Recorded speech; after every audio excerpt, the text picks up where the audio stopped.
I think there's three things that we need to do in order to encourage the business community to become more engaged in public policy. First off, we need the media and politicians to stop what I call the whack-a-mole game. And what happens in public policy in this highly politicized environment we exist today is that if you step forward with a position, it encourages people to whack the mole on the head with a mallet. If we want the business community to become engaged rather than to run screaming from the political scene now, as many of them do, we have to agree that they get to be participants, they get to voice their opinions, and it doesn't automatically mean that in terms of partisanship that they're going to have their heads whacked. Secondly, we need boards of directors to step forward and say, this is an expectation we have of the executive leadership of our company. We expect them to be engaged in the countries that they participate in. We expect them to be engaged in good public policy that makes it possible for those countries to thrive economically, and we expect them to be engaged in policies that, of course, make our industry do well.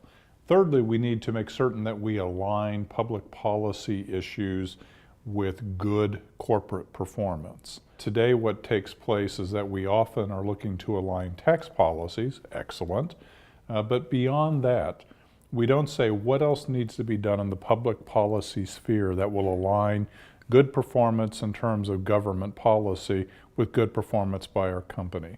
And just as we're responsible as CEOs and business leaders to align the objectives of our company with financial performance, we should also be tasked with aligning the public policy we're embedded in with our company's performance.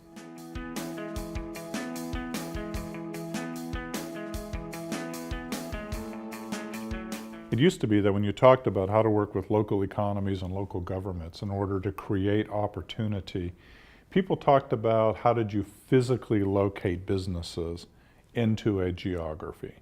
And that was very much often a matter of tax policy, of the transportation grid, power assurances, and so on. But in today's new economy, increasingly workers are able to work from anywhere they want to and still fulfill the goals of a company. One of the most effective call centers that we run for one of America's top technology companies, nobody goes to a building. They all work from their home. And so increasingly when I talk to local governments about how do they grow their economies, the question isn't how do you get businesses to locate there, but how do you get the top workers to want to work from there? And in that case, it all comes down to the education system, the social network, the tolerance that people have for each other, and local governments can actually make much more progress with much less financial investment on making their sites to be the destination of choice for workers who increasingly are able to choose from where do they want to work in order to produce a profit, a positive economic outcome for companies located elsewhere.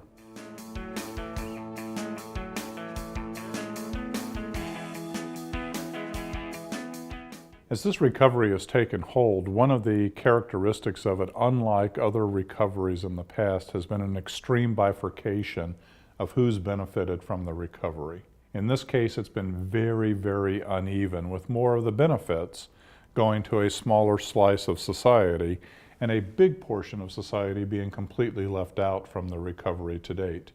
The unemployment rate for those with less than a college degree, for those who are from our inner cities, for those from rural America, for those who are in ethnic minorities in this country, is appalling.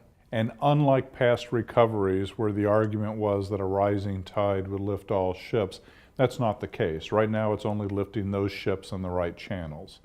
And just about every social organization, every social policy organization, every educational institution is very much dedicated to how do we spread those effects and how do we end the economic bifurcation of this country. Because if we do split into a country of have and have-nots, we destroy economic polity. Again, what I don't see coming out of most of the government institutions we have is a unified policy that presents the reasons as to why it benefits everyone to get engaged on taking care of and providing opportunity for the have-nots. Today we live in a country where a lot of people righteously feel they have no opportunity, regardless of how hard they work. And one of the things CED is going to do well is it's going to set forward sets of policies that make it possible for everybody to participate, but doesn't guarantee anyone success, but guarantees everyone the opportunity.